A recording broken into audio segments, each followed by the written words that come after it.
Well, hello, folks out there in YouTube land. Got a big show lined up for you. Let's get right on into it. All right. Yeah, Heupel is tired of the Nico talk, and he let everybody know all about it.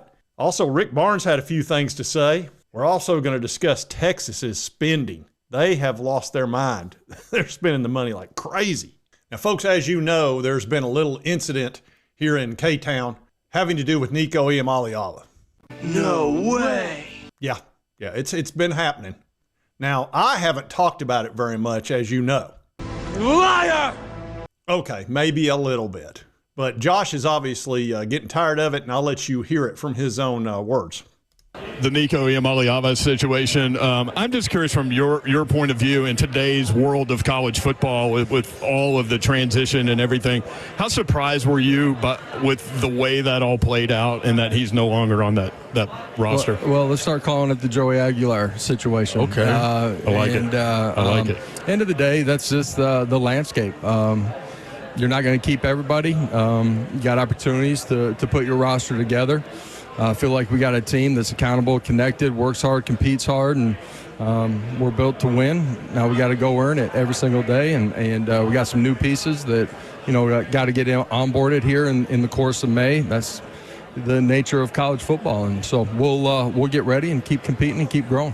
Now, obviously, there's a lot of coach speak involved in that, which is what Josh does. He almost never stirs up controversy, which is a little bit frustrating for yours truly.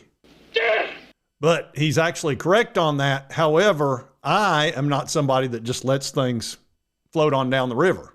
And you can ask Connor or Lane or Beamer or a whole bunch of coaches and special analysts that I like to stay on top of a story and bring it to you. And I'm not done with Nico. Don't think for a minute that you get to walk out in the spring and leave us in a lurch and you get to just walk out. No. I'll be following you and seeing how this plays out. Joey Aguilar could be, look, is he going to be a Hendon Hooker? It's certainly possible. My favorite season just about in football was 2021 when everybody thought we would just be crap. And Hendon came in the Pittsburgh game and just lit the place up. We didn't win the game. If he'd have started, we would have. But from that point forward, he was infallible. I mean, I've never seen anybody play so well in an offense. And this was a guy that had been benched at Virginia Tech. So could Joey Aguilar be that guy? An experienced dude that makes a very quick decision? That's what Hendon did so well. He ran that super fast offense, and he hardly ever looked to the sideline. If he did, it was very quick. With Joe and Nico, it was they'd get right up there and then they go. And the defense is over there scurrying around getting ready, and he's sitting here going, waiting for the damn play to come in. Go, man. Anyway, hopefully Joey will be much faster in making decisions and getting that ball out of his hand.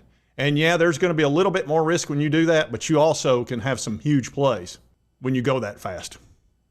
Now, Rick Barnes had a few things to say to Josh Heupel. I'll let you hear what he had to say.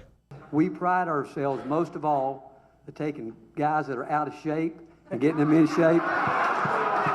And so I literally woke up the other night and called him. I said, does Josh have any more eligibility? Because he tells everybody he's the best shooter on campus. You've seen it. Yeah. So I'm going to give you a chance. I want you to spend 6 weeks with me and my strength coach. We're going to get you in great shape. Make sure we got a medical team on site. Yeah. Yeah, making quite a bit of sport of him there, talking about how he's not in the greatest shape. A lot of people think he looks like Bobby Hill, which I think is ridiculous. He didn't look anything like Bobby Hill. Damn it, Bobby, this just ain't right. You deserve better than this. All right, maybe a skosh. So I thought it'd be interesting to let you hear what the two coaches had to say there on X. But we're going to talk about NIL next. And Texas, they've done lost their mind. They're spending so much money, it's crazy. And Tennessee appears to be, they don't have that unlimited money like Texas does. They just don't. Now, they've picked up some great players in the portal for basketball. They picked up the Mint guy, which they spent big money on. Obviously, Gillespie out of my hometown of Greenville. That was not cheap. So they're bringing in some big-time players for basketball. In football, this spring portal thing has just been kind of a mess. Of course, the whole Nico thing, and then we really haven't brought in any big-time splash players. There aren't a ton out there in the spring anyway. This is not really the time you build your team. with the transfer portal. If you're going to do that, you do it back in December, which would have been nice had we known about Nico in December doing this instead of in the spring.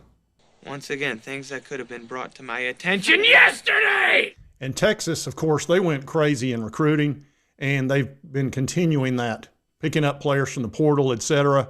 But if you look at the rankings as far as recruiting, Texas, number one. And they picked up 5 5-stars and 14 4-stars with a ranking average of 93.63, which is the highest. It's even higher than Alabama Oregon's slightly higher, but they only had 20 commits. So Texas spent a fortune. I mean, 5 5-stars is ridiculous. What the hell is even that? And same with Georgia. I mean, that's just, you know how hard it is to beat a team that just every year picks up 4 and 5 and 6 5-stars? I mean, all of those are game-changer guys, and they all cost a fortune in today's NIL. And in last year's NIL, Texas was number 2 at around $22 million, Oregon number 1, and, of course, Notre Dame and Ohio State. And if you notice, all 4 of those teams were in the playoff and had a lot of success, that's where the talent is. Well, now Texas is planning on spending between $35 and $40 million, and they picked up 10 players out of the transfer portal, and you know all of them were expensive. But, yeah, they're planning on spending $35 to $40 million on their football team, and they're going ahead and assuming the 20.5 is going to be there once the House versus NCAA settlement occurs. So they're going to take their NIL and their revenue sharing and combine it. It'll be at least $40 million. I don't think there's any question. And then, of course, Arch Manning's reportedly making between $5 and $6 million, a lot of which is his own NIL. You know, he doesn't care to go do a commercial and get $50, $100, $250,000. He didn't call his daddy and have them curse out the folks that are going to pay him. Yeah, there's no Nico moves going on there. Allegedly. He just goes down, does a commercial, and says thanks for $250,000 or whatever it is. Now, here's the thing that's not going to happen. The athletic director, this Chris Del Conte guy, has said the school plans to phase out its collective in favor of revenue sharing via the House settlement, and with the move, NIL payouts through corporations.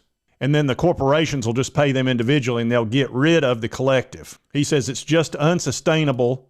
The source said of the high payouts, he said the next season after this year, the whole world will be back to reality. I highly doubt that. I don't see the NIL collectives going away. I think that's a nice thought that, hey, we'll have like a salary cap, and then corporations will do their own deal with Deloitte Company, which is a company that handles this type of thing. They've handled the NBA, and they'll be handling this, and anything over $600 they look at, and they use artificial intelligence to decide or help them decide if the marketing money that's being spent is reasonable and if it's something that would happen in real life and not just a pay-for-play situation. That will, of course, go to court. But I just don't see that happening. You're going to spend $40 million this year, and then you're going to go back to 20.5 the following year and tell everybody gets to take a pay cut? Oh, this is funny. I highly doubt that occurs because all it takes is one team to continue with the collective, and they'll have an advantage. So Texas is not going to let that happen. So this is all pie in the sky that that's going to happen, but it makes them sleep well at night, I guess. But anyway, 35 to 40 million, I bet it's more than that. Well, I don't know, just for football, maybe it will be that amount. And they're going ahead and planning on spending the money because they're assuming this House thing passes. I think it will too, and I think a lot of teams are doing that. They're spending money that they don't really have allocated yet in assuming this is going to occur. Now, granted, all they've got to do is take care of the walk-on situation. That's what the judge told them, that Claudia lady told them, said, if you'll take care of the walk-ons, you know, this will get settled. And they've got 2 weeks to do it, which was, I don't know, 5 or 6 days ago. So they got about a week left on that. And all they got to do is phase it in, just grandfather the guys in that are in there now so they don't get thrown off the team, because a lot of folks don't realize that there's 10, 20, 30 walk-ons on every team. So even though you have 85 scholarships, you might have 110 or 120 players on the team because you got a couple of dozen plus walk-ons. And the judge didn't want them thrown off the team because they're there for free. And they just want to be part of the team and play on special teams and do all that kind of stuff. So I think that's a good idea to grandfather that in. That way guys that are on the team now don't get kicked off. The schools want it lowered to 105, which is what the number is going to be long term, because they just can't afford to have any more than that on the team. They've got to cut expenses where they can, because that 20.5 comes out of their budget. It's a straight line. It's not like you get extra revenue for that. So anyway, this nonsense that they're going to get rid of the collective and not have all this extra NIL money is silly. Anytime a player wants a new car, for example, in Texas, Big Enos is going to show them the money. New car, I got to have a new car to block for the truck, you know? Okay, go ahead, boy. I'd like to kick his ass just once. Yeah, that's guaranteed to happen. There's just too much oil money in Texas. They're literally pumping it out of the ground 24/7. So they got to do something with it, right? All right, did want to cover all this with Heupel and, of course, Barnes, who I think Barnes is doing a great job in the portal, man. He's picked up 2 quality players and a bunch of nice role players. And, of course, Texas, when you've got 5 5-stars every year coming in and they can afford it, they're going to be tough to beat. Them and Georgia, God, they're going to be brutal. And they're trying to keep up with Ohio State, who had 14 players go in the draft. Georgia had 13. Ole Miss had 8. Tennessee only had 4, and we made the playoff. So anyway, if you like this content, be sure to hit that like button. Let's me know continue to cover all these big college sports stories. If you've not subscribed, boom, boom, boom, hit this little button right there. It won't cost you a dime. Help you get my videos. And right over here is a video YouTube thinks you'll enjoy. We'll see you next time on Sports Talk Jay. I'm going. I got the metal to the pedal and the thing to the floor.